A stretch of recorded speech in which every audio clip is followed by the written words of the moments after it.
Put it on the ground if you like.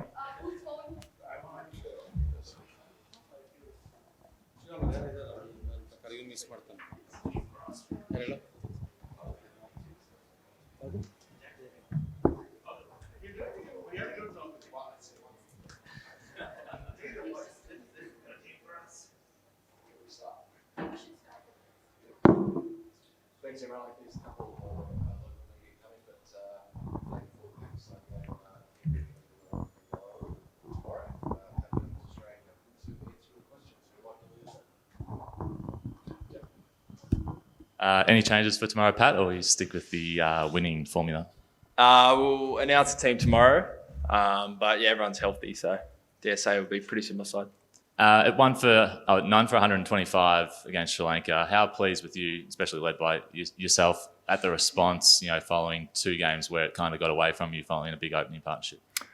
Yeah, it was really pleasing. I thought in a couple of those previous games we'd actually, bowled pretty well without reward at times. So, yeah, it was good to kind of feel like we got a few wickets in our favour. And yeah, I was really proud of, after we got a few wickets, we kind of really stuck at it, and to bowl the team out was proper effort. So yeah, really chuffed. Pat, I know you said everyone's healthy, but Adam Zampa, his recovery in the last few days from that back spasm has been all right clearly then? Yeah, I think so. Still lingering a bit, but yeah, I think it's getting better each day. So yeah, it shouldn't be any worse than last game. And I know it's a few days ago now, but Michael Clarke's comments about you potentially being dropped from this side, what did you make of them? Yeah, not much really. A couple of the boys let me know I was being dropped, so that was interesting.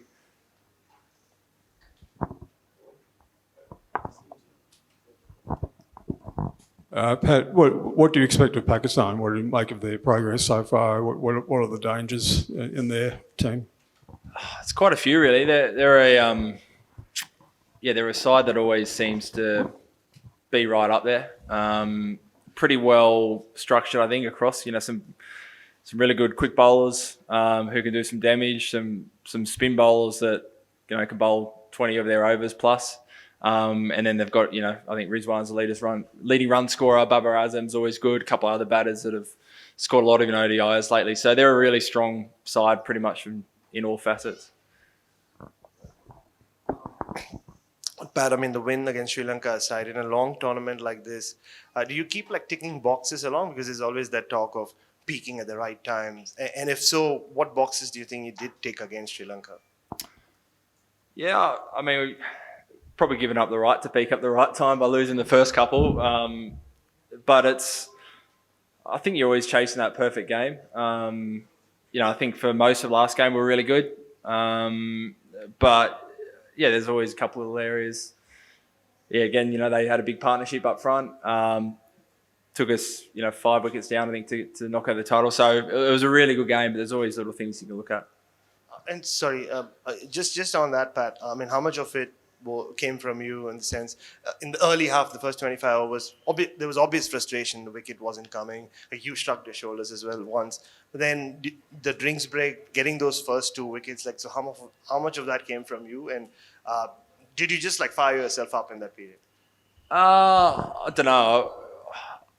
I think after the first 2 losses, everyone in the team was really keen, trying to make amends, maybe even trying a bit too hard for the first 25 overs. Everyone in the field was diving around, plenty of kind of energy. So I think it was pleasing to get the breakthrough. Would have liked for it to come early, but once we got the breakthrough, it felt like then we got on a roll, which we earned. So yeah, I wouldn't attribute too much credit to myself. Everyone out there was awesome. Hi Pat, Shumit here. You won the toss in the first 2 games and lost those games, and finally against Sri Lanka you lost the toss and you won the game. So are you hoping you will lose the toss tomorrow? Yeah, potentially. Yeah, it's tough. So, is it a challenge to decide what to do because of so many venues and different conditions and, picking the team and deciding on the toss? I think it can be. The interesting thing when you look at the statistics around the toss is just about every venue is 50-50. So, in the first 2 games, we were totally outplayed. Whether we batted or bowled first, I don't think it would have mattered too much. It's not like a test match or anything. ODI cricket, it's kind of, I don't think it makes a huge difference. And Hi, Pat. Hi, Pat. Talking about Alex Carey's form, we know how important he's been to the Australian middle order. Is he by any chance going to get a nod tomorrow? What do you think? Is the form a bit of concern? Alex has missed out on the last couple, which is unfortunate. We know he's a class player, but Joshy stepped up last game was awesome. So again, we feel really lucky that we got someone like Alex Carey in the squad who can't find his way into the 11. It's a sign of a pretty strong squad, I think. Hello, Pat. Good afternoon. Pat, the batting has not been as what you would have wanted in the first 3 games. So how important is it for the batters to get the game going, especially from the game against Pakistan onwards? Thank you. Yeah, of course, really important. Especially at a venue like here in Bangalore, I dare say it's going to be high scoring. Smaller field, pitch is always really good here. So, batting super important. I think the way the guys started last game really set the tone. Mitchie and Davey up front from the first over taking the game on. That's what we want from our players. They're working really hard. They're doing all the right things. So I'm sure plenty of runs are around the corner. Hi, Pat. Pakistan, the bowlers are struggling to bowl in the middle overs. They are conceding a lot of runs. They are not taking as many wickets. So do Australia plan to particularly attack them or put them under pressure in those areas and during that period of the play? I don't think we'll, have a really specific plan around that. It is most games of ODI cricket's won in those middle overs, either by, not conceding wickets when you're batting or trying to get a few breakthroughs with the ball. So, it's an area of the game that we spend a lot of time on how to navigate through. But we're always, to our players, play what's in front of you. If you feel like it's a good opportunity to attack, then go for it. But if it feels like maybe a moment that you just need to bide your time and set up for the back end, that's also okay. Hey Pat, just with the start that you've had in this World Cup, a lot of observers talking about how much, particularly I guess with the bowling nucleus of the bowling attack, Cameron Green, that players have looked a bit tired because of the volume of high intensity cricket you've had in the last 6 months. Is there anything in that? Would you admit it if there was? I'd say it's not overly different to any other international team. The nature of being international cricket is you play a lot, probably over 100 days of the year you're playing cricket. This one's been particularly busy. I think we've done a good job of managing everyone as best as we can. So I wouldn't say that's a huge factor in the first 2 losses. And just quickly, if I may, you were talking about the toss and deciding what to do.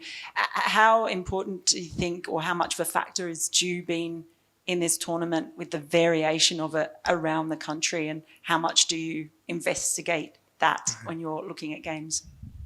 Yeah, it's a factor. I think I've said it previously in T20s, the dew might play a part for 50% of the match plus. In here, day-nighter might only play part for the last 20 overs, say, in ODI. So you got to balance whether, say, bowling second, it might be tough at the back end, but also you've got lights on, ball might zip around, swing around a bit more at night before that. So it's a balancing act. I don't think there's a right or wrong. As I said, it's pretty much 50-50. It's normally just whoever plays better on the day. Hi, Pat. In addition to my colleague's question, what do you make of Shaheen Shah's struggle? He's lacking fitness and not taking wickets?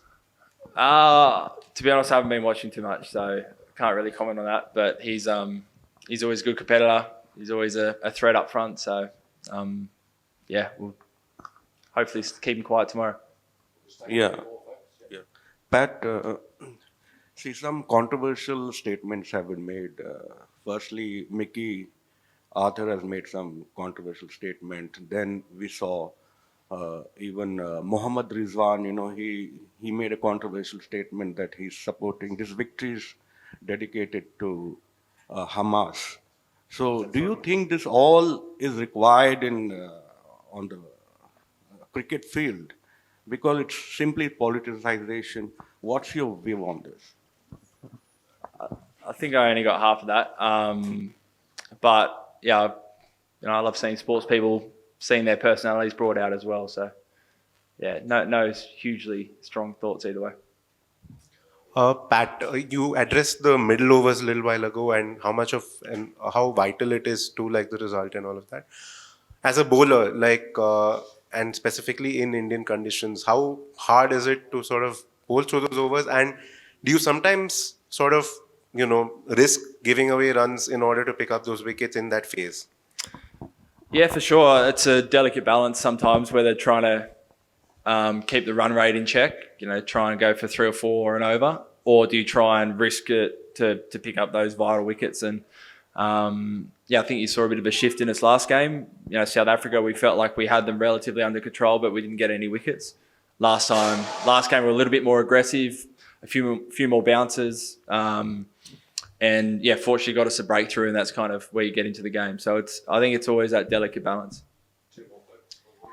Pat, with a couple of century opening stands against you guys in the last couple of games, does any consideration come to you to take the new ball potentially? Not overly. Kind of before the tournament, you bounce around plenty of different ideas. But at the moment, we look back at the last couple of games and haven't got the wickets, but there's probably been 3 chances in each first 10 overs that we just haven't got, or LBW missed by millimetres or player misses. So we've been really happy with the guys up front. Yeah. And is there an arrival date for Travis Head locked in at this point, or? I believe he's on a flight right now. Is that right? Yeah. Thank you.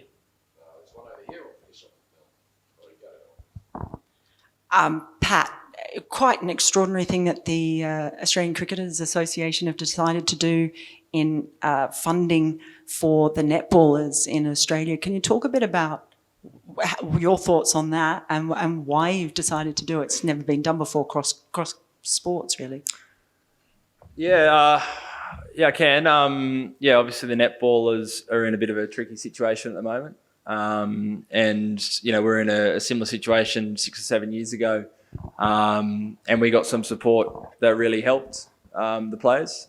And that was, I think, from a few outside individuals. So they asked for a lending hand, and the ACA stepped up and said, "Yep, we'll create a bit of a fund to help you out and hopefully get you through these next couple of months." I know all the sports are pretty closely linked, and all the players' associations work really closely. So thought it was a good opportunity to be able to help. Pat, was there a sense of relief for you guys when you saw the Netherlands-South Africa result? And how much does that open up the whole kind of situation thing for you? Yeah, it was good. I won't lie. I think it just evens all the teams out really. So they played really well. We've got them after this game. I think what we're seeing in this tournament is it's 10 really strong sides. It's not sides that are just making up numbers. They've all qualified and they're all here because they've earned their spot. So there's no easy games. It's everything's pretty full on.